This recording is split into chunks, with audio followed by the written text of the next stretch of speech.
Gumpalan asap tebal dari arah belakang Gereja Kristen Protestan Simalungun ke KPS Sampit tampak membubuk tinggi hingga membuat panik jemaat setempat. Warga bersama petugas posko gabungan pengendalian Karhutla Kota Waringin Timur berupaya melokalisir agar api tidak menyambar gereja KPS Sampit yang hanya berjarak sekitar 10 meter. Menurut pimpinan gereja, sehari sebelumnya dari kejauhan hanya terlihat gumpalan asap kecil. Namun, akibat tiupan angin kencang membuat kobaran api lahan gambut dengan cepat menuju bagian belakang rumah ibadah ini. Api sebenarnya sudah ada dari 2 hari yang lalu, kalau tidak salah itu di arah ke barat, ke arah Jalan Insinyur Soekarno. Nah, kemudian sekitar pukul 1 siang tadi, angin kencang dan titik api menyebar sampai ke arah belakang gereja dan juga bahkan di belakang perumahan penduduk.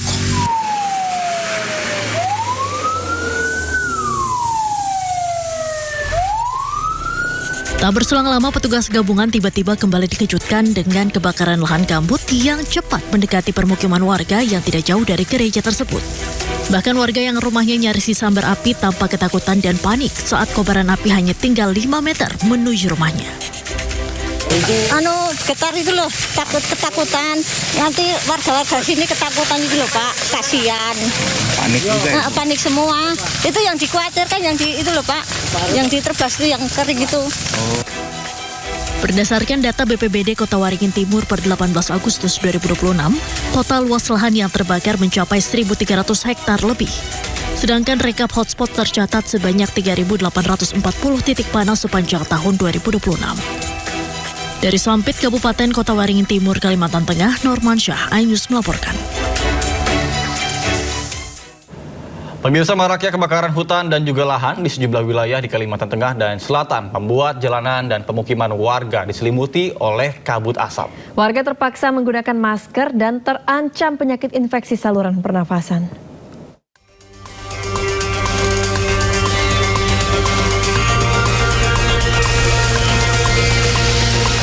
Kebakaran hutan dan lahan masih terjadi di sejumlah wilayah Kota Palangkaraya, Kalimantan Tengah. Kondisi ini membuat kabut asap kian pekat dan menyelimuti sejumlah ruas jalan protokol. Salah satunya di Jalan Yosudarso, Palangkaraya. Jarak pandang pengendara terhalang oleh kabut asap yang menyelimuti kawasan tersebut Rabu pagi. Warga yang beraktivitas di luar rumah terpaksa menggunakan masker untuk mengurangi paparan asap dan debu. Di sini dikhawatirkan dapat memicu penyakit infeksi saluran pernafasan akut, terutama pada anak-anak. Kabut sekarang tuh tebel banget, soalnya kan bekas kebakaran. Jadi lumayan mengganggu aktivitas semua orang gitu. Pagi ini mulai tebelnya? Iya, mulai pagi ini. Gimana? Kalau bernapas gimana? Tanpa masker? Tanpa masker tuh kayak rasanya sesak, rasanya berdebu gitu. Berdasarkan data BPBD Kota Palangkaraya, total luas hutan dan lahan yang terbakar mencapai 241,65 hektar.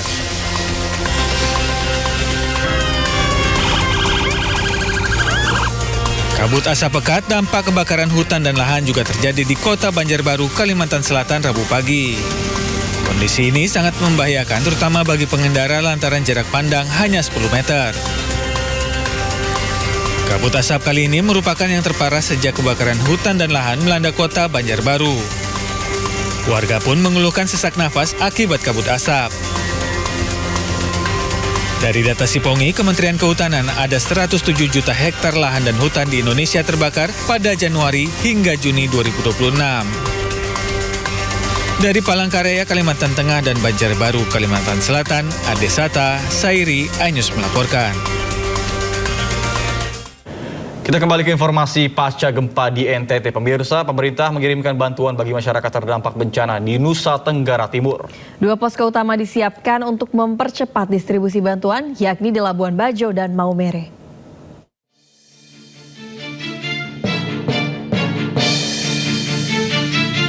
Pemerintah mengirimkan bantuan bagi masyarakat terdampak bencana di Nusa Tenggara Timur.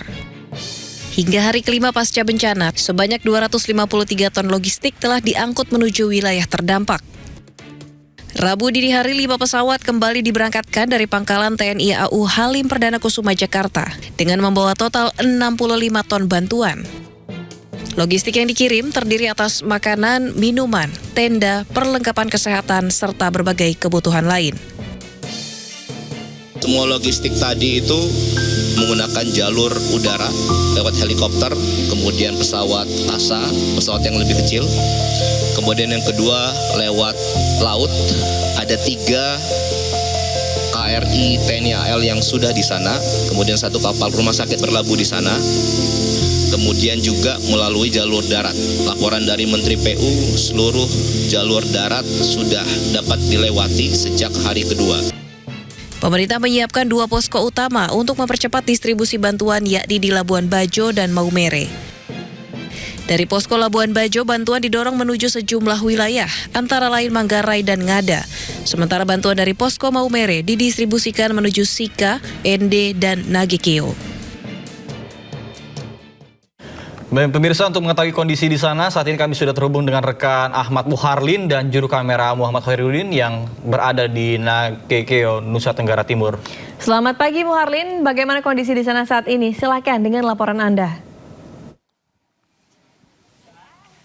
Ya, selamat pagi Lala dan juga Nata. Untuk saat ini kami tengah berada di Kabupaten Nagekeo, Provinsi Nusa Tenggara Timur, yang mana untuk wilayah Nagekeo ini sendiri merupakan salah satu wilayah yang terdampak cukup parah dari gempa berkekuatan 7,7 magnitudo yang melanda Kepulauan Flores, Nusa Tenggara Timur beberapa waktu lalu. Sebanyak 6.221 warga Kabupaten Nagekeo harus diungsikan ke tempat-tempat yang lebih aman guna menghindari hal-hal yang tidak diinginkan terjadi.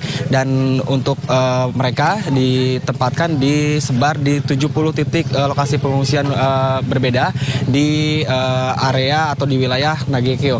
Dan memang untuk gempa sendiri ini masih dirasakan oleh warga, dan salah satunya selain diungsikan ke tempat-tempat yang lebih aman, sejumlah warga ini secara mandiri lebih memilih untuk membangun tenda, mendirikan tenda secara mandiri karena mereka khawatir begitu akan terjadinya gempa susulan yang memang sejak kami berada di sini, Lala dan juga pemirsa, kami merasakan beberapa kali adanya gempa susulan dengan intensitas yang cukup besar dan juga cukup terasa dengan durasi yang cukup lama. Kami terkait dengan pembangunan tenda mandiri milik warga, kami akan berbincang dengan salah satu warga di sini.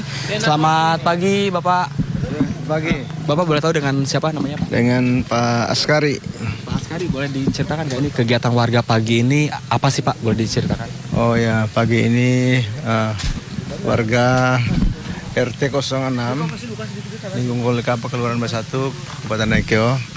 Sebagaimana biasa pagi-pagi biasanya berkemas-kemas tempat istirahat atau tenda mandiri yang dibangun secara darurat dengan perlengkapan seadanya.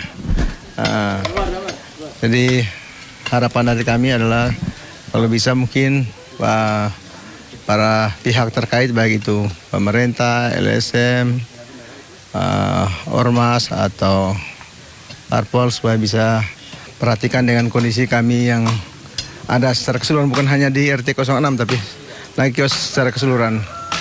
Karena untuk diketahui bahwa sebenarnya pusat gempa kemarin itu yang terjadi itu ada di wilayah ini, dan kerusakan terparah juga untuk semua kabupaten itu sebenarnya ada di